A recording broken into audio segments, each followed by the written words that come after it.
अहमदाबाद विमान हादसा, सवालों में एयर इंडिया। 6 दिन में 83 फ्लाइट रद्द, यात्रियों के लिए समस्या विकट। बोइंग में तकनीकी समस्या, जांच में डीजीसीए जुटा। हवाई यात्रा का सपना एयर इंडिया ने तोड़ दिया। सपनों के सौदागर। अहमदाबाद प्लेन हादसे ने सैकड़ों, हजारों, लाखों लोगों के सपनों को राख कर दिया। अहमदाबाद से लंदन जा रहे विमान हादसे में सिर्फ विमान में सवार यात्रियों के ही सपने नहीं जले, सपने जले उनके परिवार वालों के भी। सपने जले उन लाखों, करोड़ों आम लोगों के भी जो हवाई यात्रा का सपना रखते हैं। सपने जले उन डॉक्टर्स के भी जो विमान हादसे में मारे गए। अहमदाबाद विमान हादसे के बाद भी लोग विमान यात्रा कर रहे हैं, अपनी जरूरतों, जिम्मेदारियों को निभाने के लिए, अपनों के लिए, लेकिन भगवान का नाम जपते हुए, ईश्वर से कामना करते हुए कि अहमदाबाद जैसा हादसा उनके साथ न हो।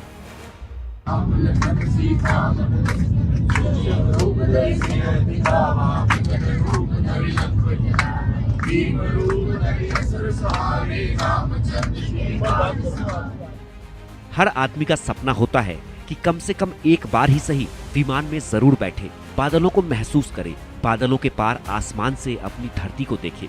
लेकिन एयर इंडिया के बोइंग ड्रीमलाइनर क्रैश ने आम लोगों के सपनों को तोड़ दिया। शौक के लिए अब लोग हवाई यात्रा करने से डरने लगे हैं, अपने सपनों को अपने दिल और दिमाग से निकालने लगे हैं। अब हवाई सफर पर वो लोग ही जा रहे हैं जिन्हें जरूरत है। लेकिन अहमदाबाद हादसे के बाद रोजाना कैंसिल हो रही फ्लाइट्स के चलते यात्रियों को भारी परेशानी हो रही है। उनके जरूरी काम पूरे नहीं हो रहे हैं, जिनसे उन्हें भारी नुकसान भी हो रहा है।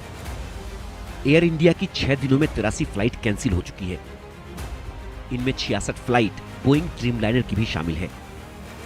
सुरक्षा कारणों से रद्द की गई उड़ानें।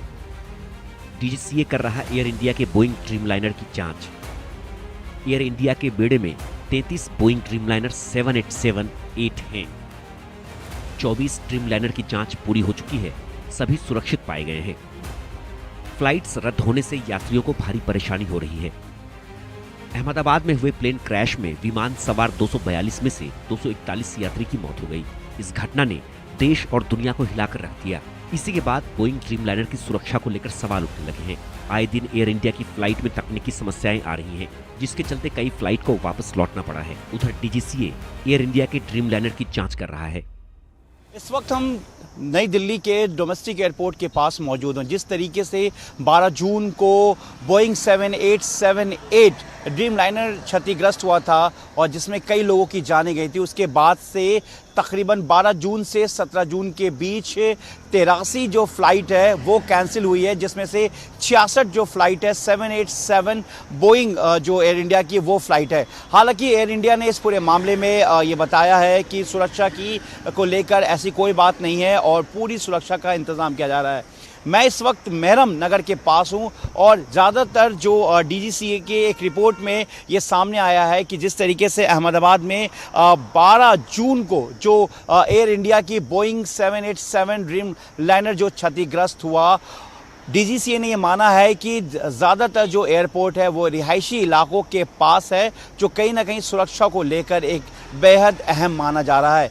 हालांकि मैं मेहरम नगर में हूँ इस वक्त, जो दिल्ली के डोमेस्टिक एयरपोर्ट के पास है, और यहाँ एयरपोर्ट के पास जिस तरीके से रिहायशी इलाका और ऐसे को लेकर डीजीसीए की माने तो जानकारों के मुताबिक डीजीसीए ने एक अपने रिपोर्ट में ये माना है कि अहमदाबाद में जिस तरीके से ये दुर्घटना हुई, एयरपोर्ट के पास ही रिहायशी इलाका था, कई ऐसे मकानें बनी हुई थी, जिस तरीके से पूरा क्षतिग्रस्त हुआ और कई लोगों की जान गई। तो इसको लेकर जो है ये माना जा रहा है कि 83 फ्लाइटें कहीं ना कहीं इस वक्त इफेक्टेड हुआ है 12 से लेकर 17 जून के बीच, लेकिन जिसमें से अकेला 66 जो फ्लाइटें रद्द हुई हैं वो बोइंग 787 की है। अब जिस तरीके से पूरा ये हादसा हुआ उसके बाद से कहीं ना कहीं डीजीसीए इस पूरे मामले को लेकर सख्त है।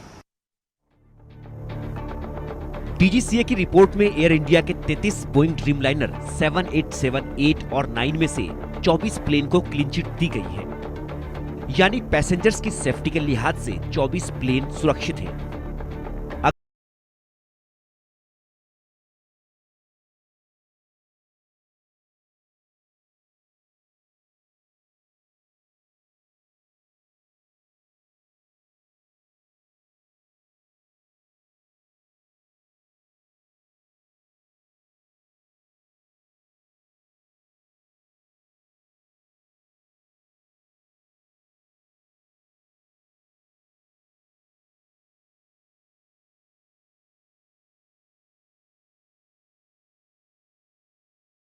इलाका यानी रिहायशी इमारतें नहीं होनी चाहिए, जबकि अहमदाबाद एयरपोर्ट इन मानकों पर खरा नहीं उतरता है। अहमदाबाद जो प्लेन क्रैश की जो दुर्घटना जो हुई, ये आप देख सकते हैं मेरे पीछे अहमदाबाद ये एयरपोर्ट है।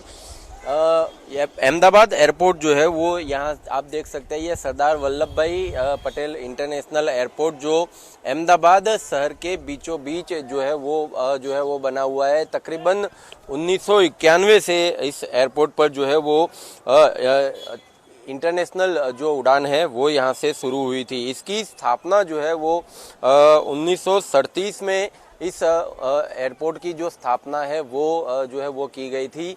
लेकिन फ़िलहाल अगर बात करें तो जब 1937 में जब इस एयरपोर्ट की जब स्थापना की गई थी, उस वक्त ये अहमदाबाद से तकरीबन 5 से 7 किलोमीटर की दूरी पर ये एयरपोर्ट जो था वो बना हुआ था। लेकिन फ़िलहाल अगर बात करें, ये एयरपोर्ट जो है वह भी फ़िलहाल चारों तरफ घनी आबादी वाले इलाके से गिरा हुआ है। चाहे एक तरफ अगर बात करें जहाँ पर जो फ्लाइट जो है वो लैंडिंग, जो मैक्सिमम जो फ्लाइट लैंडिंग होती है, वो इलाका जो अगर बात करें तो वो नोबल नगर जो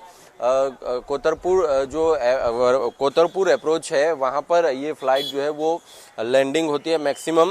और साथ ही साथ जो टेक ऑफ जो मैक्सिमम जो फ्लाइट होती है वो इसके एयरपोर्ट के पीछे का जो इलाका है एयरपोर्ट का, जो कि मेघानी नगर आईजीपी कंपाउंड के ऊपर से होते हुए गुजरती है, जहां से 12 जून को जो फ्लाइट जो यहाँ से निकली थी दोपहर को 1:38 को, जो अहमदाबाद से लंदन के लिए जा रही थी।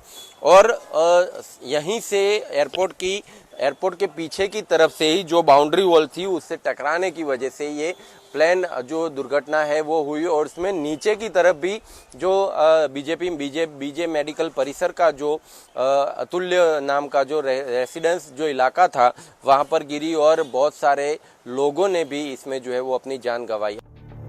अगर मानकों के अनुसार एयरपोर्ट के आसपास आबादी वाले इलाके नहीं होते तो इतनी जानें नहीं जाती। आमतौर पर रनवे की लंबाई के मुताबिक एयरपोर्ट के आसपास 500 मीटर के बाद रिहायशी इलाकों को बसाने और इमारत की ऊंचाई सीमित रखने का फैसला लिया जाता है।